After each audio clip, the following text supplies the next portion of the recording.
àwọn àgbà òṣèré ilẹ̀ Yorùbá tó jẹ́ wípé wọn ò sí ní àárín wọn mọ́ nítorí èrèdí kan tàbí òmíràn tó jẹ́ wípé wọ́n ti kúrò ní àárín àwọn tí ó ń ṣe eré orí ìtàgé ní Nàìjíríà ní bíbáyìí. A ó máa mú wá sétí gbọ̀nyìn, a ó máa dárúkọ àwọn bíi 50 nínú àwọn wọ̀nyí ní ohun tó gbé wọn kúrò níbẹ̀ àti ọjọ́ orí wọn àti orúkọ wọn àti ibi tí wọ́n wà lọ́wọ́lọ́wọ́ báyìí. Ẹni àkọ́kọ́ tí màmá dárúkọ náà ni Doris Simeon. Doris Simeon ti lọ sí ìlú òyìnbó, ó ti wà ní USA ní bá a ṣe ń sọ̀rọ̀ lọ́wọ́lọ́wọ́ báyìí. Iṣẹ́ tó sì ń ṣe níbẹ̀ náà ni pé ó ń ṣe iṣẹ́ okòwò, ó ń ṣe okòwò níbẹ̀, ó sì ń ṣe àwọn iṣẹ́ àwọn atóríṣe nílé tó jẹ́ pé ó máa ń ṣe ìtọ́jú irun, òun ni ó mú lọ́kùnkúndùn. Doris Simeon jẹ́ ẹni ọdún 56 ní ọdún tá a wà yìí ni ó pé ẹni ọdún 56. Doris Simeon ó jẹ́ ẹni pàtàkì, ó jẹ́ ọ̀kan pàtó lára àwọn tí ó ń ṣe eré orí ìtàgé ilẹ̀ Yorùbá tẹ́lẹ̀tẹ́lẹ̀ kó tó di wípé ó kúrò ní àárín wọn. Ẹni kejì eléyìí tí màmá mú wá sétí gbọ̀nyìn ní wákàtí yìí náà ni Austin Emmanuel. Austin Emmanuel ó jẹ́ ọ̀kan gbòógì lára àwọn òṣèré orí ìtàgé ilẹ̀ Yorùbá tẹ́lẹ̀tẹ́lẹ̀, ṣùgbọ́n nítorí àìsàn ráńpẹ́ eléyìí tó rọra ṣe kò lè bá wọn tẹ̀síwájú mọ́, ó ń ṣe nítorí ìtọ́jú ara rẹ̀ ni kò fi lè bá wọn tẹ̀síwájú. Ọdún 52 ní ọdún yìí báyìí. Ẹni kẹta èyí tí màmá mú wá sí etí ìgbọ̀nyìn náà ni Kẹ́mi Àfọlábí. Fẹ́mi Àfọlábí kúrò láàrin àwọn òṣèré orí ìtàgé ilẹ̀ Yorùbá nítorí àìsàn eléyìí tó ṣe, tó tiẹ̀ jẹ́ wípé ọ̀pọ̀lọpọ̀ àwọn èèyàn gan ló mọ̀ sí àìsàn náà nígbà náà, ṣùgbọ́n nítorí láti gbájúmọ́ ìlera ara rẹ̀ ni ó ṣe kúrò ní àárín àwọn òṣèré orí ìtàgé, lélẹ̀ tó sì jẹ́ wípé ní báyìí ó jẹ́ agbẹnusọ, lélẹ̀ tí àwọn olóyìnbó máa ń pè ní advocate, tí ó sì ń gbájúmọ́ láti máa bá àwọn ènìyàn sọ̀rọ̀ yálà lórí ìlera ni àbí nǹkan míì. Ṣùgbọ́n ní gbogbo ìgbà tí ó wà ní àárín àwọn òṣèré orí ìtàgé níjẹ́ ni ó jẹ́ ọ̀kan lára àwọn gbajúmọ̀ tó jẹ́ gbàǹkangbì láàrin wọn. Ẹni kẹrin eléyìí tí màmá mẹ́nubà náà ni Lọlá Àlàó, òun tó jẹ́ ẹni ọdún 54. Òun náà ni a rí tí ó kúrò ní àárín àwọn òṣèré orí ìtàgé látàrí wípé ó kúrò ní Nàìjíríà tí ó sì lọ sí ìlú Canada níbi tí ó ti bẹ̀rẹ̀ sí ní ṣe ètò ilé sílé ti ìjọba. Òun ni ó gbájúmọ́ níbẹ̀ tí ó sì ti kúrò ní láàrin àwọn eléré orí ìtàgé ilẹ̀ Yorùbá ní Nàìjíríà ní bíbáyìí. Ẹniọlá Àlàó jẹ́ ọmọ ọdún 54 gẹ́gẹ́ bí mo ti wí sẹ́yìn tẹ́lẹ̀. Ẹni karùn-ún eléyìí tí màmá mẹ́nubà náà ni Yemi Gold. Yemi Gold ti kúrò ní Nàìjíríà báyìí, ó tiẹ̀ ti di ara wọn ní ìlú òyìnbó ní eléyìí tí a mọ̀ sí USA. Ó ti wá di ẹni tí ó ń ta ẹran, tó ń ra ẹran, àwọn ràgó àti àwọn màálù àti bẹ́ẹ̀ bẹ́ẹ̀ lọ, àwọn àgùntàn.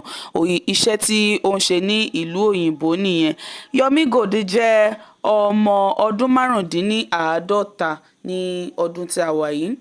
Ẹni kẹfà tí màmá mẹ́nubà náà ni Fẹ́mi Bernard, tí ó jẹ́ ọ̀kan lára àwọn àgbà òṣèré ilẹ̀ Yorùbá tẹ́lẹ̀tẹ́lẹ̀, ṣùgbọ́n nígbà tí ó yá ni a gbọ́ wípé ó lọ sí ìlú òyìnbó ní USA níbi tí ó tẹ̀ tí wá di awakọ̀ báyìí, tí ó wá gbájúmọ́ iṣẹ́ ọkọ̀ wíwà láti fi oúnjẹ sórí tábìlì àwọn ẹbí rẹ̀ ni ó ń ṣe lọ́wọ́lọ́wọ́ báyìí. Ó mú eléyìí lọ́kùnkúndùn yàtọ̀ sí wípé kó wá jẹ́ gbajúmọ̀ lásán táwọn èèyàn kan mọ̀, ṣùgbọ́n tó yẹ pé nílé bóyá wọ́n tiẹ̀ máa fi ojú kan tàbí òmíràn wò, ṣùgbọ́n látàrí èyí náà ni ó fi iṣẹ́ eré orí ìtàgé fún ilẹ̀ Nàìjíríà ló fi sílẹ̀ tí ó sì ti wà níbẹ̀ báyìí. Fẹ́mi Bernard jẹ́ ẹni ọmọ ọdún 54.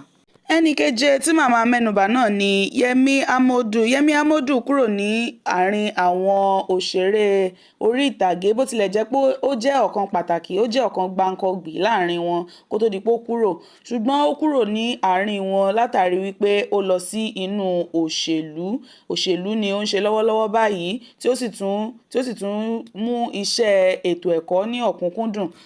Òun ni Yẹmí Amodu ń ṣe lọ́wọ́lọ́wọ́ ní bá ṣe ń sọ̀rọ̀ yìí.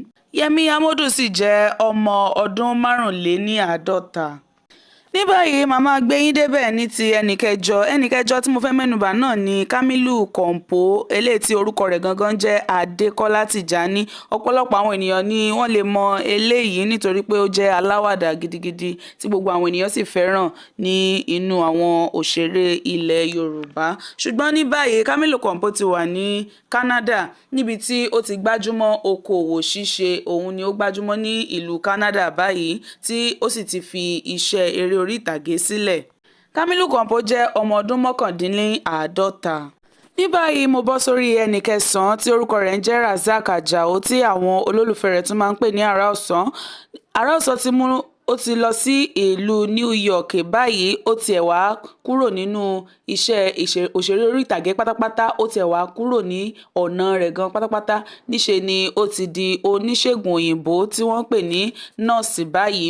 Ó jẹ́ ẹni ọdún 61 ní Razak Ajao lọ́wọ́lọ́wọ́ bí a ṣe ń sọ̀rọ̀ yìí. Ẹnì kẹwàá tí màmá mẹ́nubà náà ni Ẹniọlá Ọláníyan.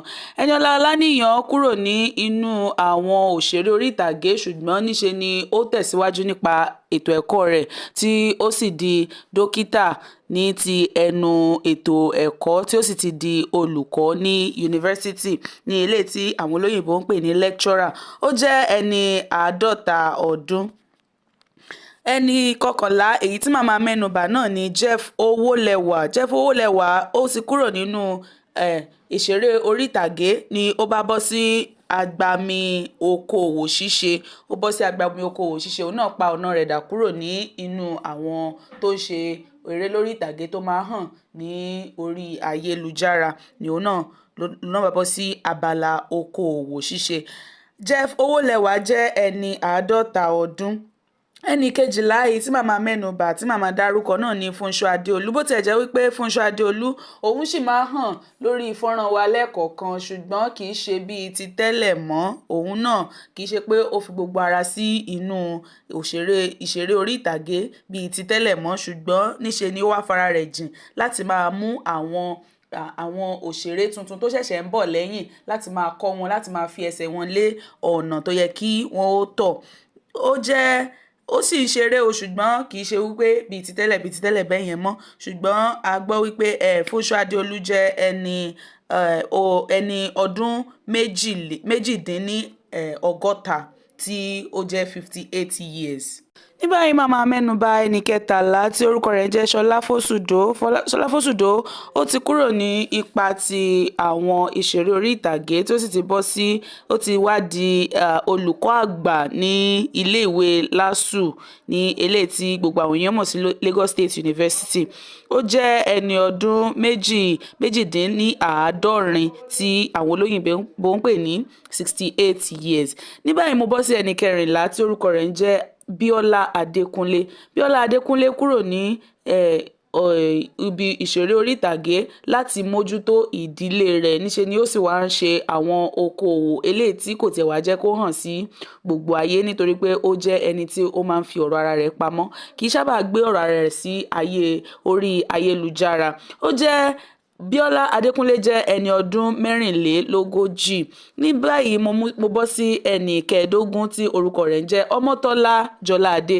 Ọmọ́tọ́lá Jọládé Kẹ́hìndé òun ni àpèjá orúkọ rẹ̀ ní eléyìí tí ó jẹ́ wípé òun náà kúrò nínú àwọn òṣèré orí ìtàgé bó tiẹ̀ jẹ́ pé òun náà jẹ́ gbàǹkan nínú àwọn òṣèré orí ìtàgé tẹ́lẹ̀tẹ́lẹ̀ ṣùgbọ́n ó ti kúrò láàrin wọn báyìí nítorí ìdílé titi ẹ̀ náà àti okòwò eléyìí tí òun náà ń ṣe. Ó mú àwọn eléyìí lọ́kùnkúndùn yálà ju wípé kó wá jẹ́ gbajúmọ̀ tí gbogbo àwọn èèyàn ń rí lọ. Ó sì jẹ́ ẹni ọdún 50 tí wọ́n ń pè ní 47. Ní báyìí mo bọ́ sí ẹni kẹrìndínlógún tí orúkọ rẹ̀ ń jẹ́ Wálé Akórèdé. Wálé Akórèdé ó ti wà ní ìlú Canada báyìí. Wálé Akórèdé yìí ni gbogbo àwọn ènìyàn mọ̀ sí Ọ̀kúnnù.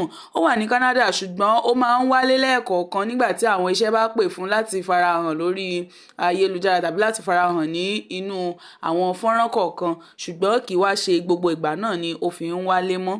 Wálé Akóredé ó kó gbogbo àwọn ẹbí àti ìdílé rẹ̀ lọ sí Canada, ó sì jẹ́ ẹni ọdún 50 gẹ́rẹ́gẹ́.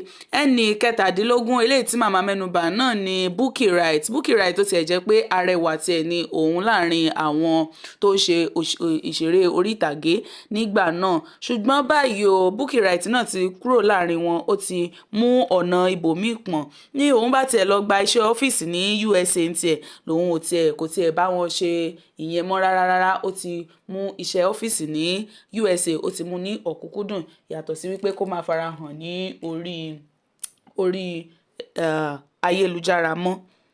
Bukky Wright jẹ́ ẹni ọdún 67. Ẹni kejìdínlógún eléyìí tí a máa mẹ́nubà náà ni Ọpẹ́yẹmí Ayéọlá. Ọpẹ́yẹmí Ayéọlá nítorí ìdílé rẹ̀ ó ti lọ sí ìlú United Kingdom ní UK báyìí, níbẹ̀ ni ó wà lọ́wọ́lọ́wọ́ báyìí, ibẹ̀ ni òun àti àwọn ẹbí rẹ̀ wà.